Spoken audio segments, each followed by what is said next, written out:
SubhanAllah, I've had the opportunity to go for Hajj for over a decade, and I've never actually seen rain in Arafah.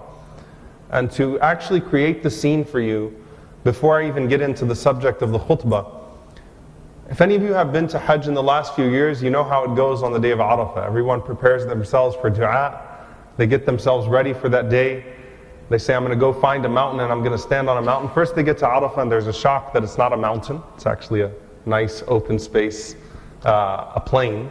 And there are mountains and hills, but it is not a mountain. The entire area of Arafah is Arafah. And everyone gets ready to make those du'as, to make those prayers.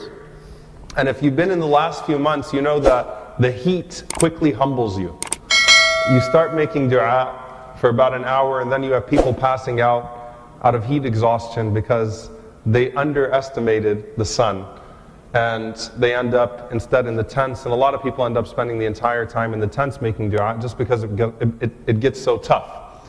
So this year, as Arafah began, the exact same thing happened as last year and the year before. It was hot. Everyone was excited in the beginning, and then the heat humbled people into their tents. And then, subhanAllah, something happens.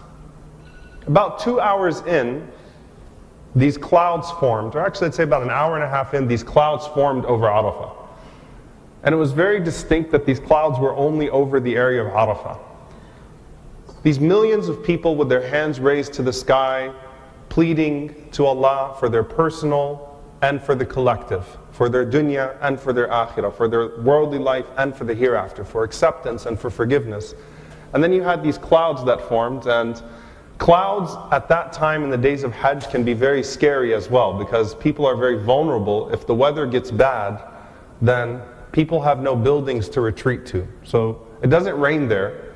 Usually it's very unlikely for it to ever rain there in that desert.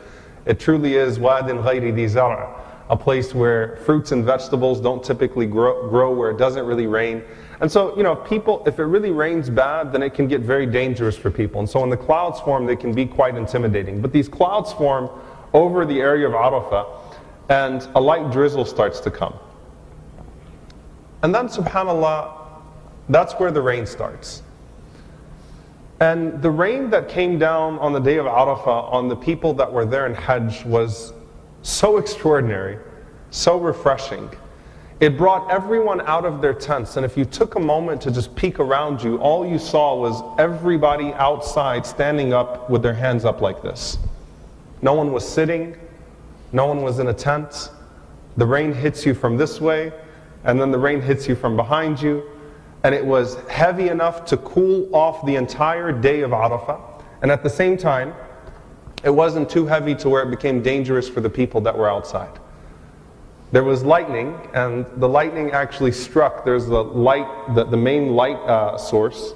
The lightning bolt actually struck it directly and lit up all the lights at one time. You saw it happen in front of my own two eyes. And you have this scene out of a movie